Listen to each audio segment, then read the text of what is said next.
From a psychological point of view, odors and scents are extremely interesting because they can influence our behavior without our awareness. Think, for example, we already discussed the studies about citrus scents, which can increase the motivation to tidy up or to clean your environment.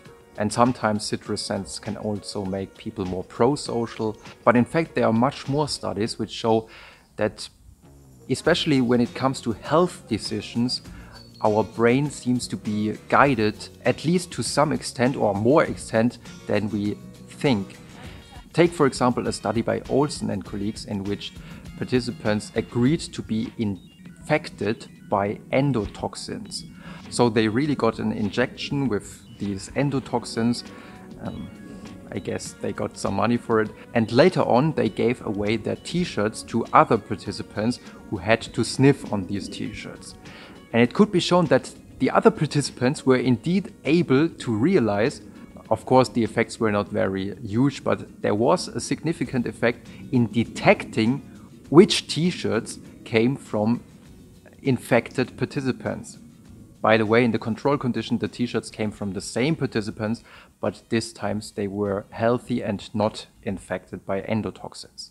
Another study, which is maybe one of the most funny studies I've ever read. In this study, participants were invited to the university, and during an experiment, they were asked to go to another room. And in this room, a fart spray, which was called liquid ass, was diffused in the room. So it smelled really awful, like poo. The room must have smelled like poo. And after they came back from this room, they had to answer a long list of questions. And one of the questions was whether they would plan to use condoms in the future.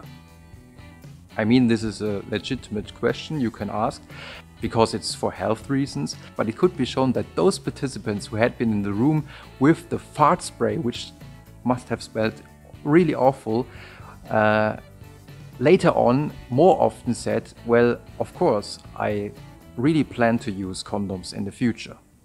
So it seems like that during evolution, our brain has found some ways to detect infections and even the possibility that if I might have sex in a not clean environment, then I could get infected. So it seems like that our brain has found ways to detect and to save us from doing things that are not good for us. And all these effects, and that's why it's so interesting, all these effects again are quite unconscious. I mean, the participants who said that they will use condoms in the future probably did not really know that they decided for this because they had been in this evil smelling room before. So sometimes there's really much more than we see, and sometimes it's about what we smell. I hope you enjoyed this episode, and if you want, we will see you next time.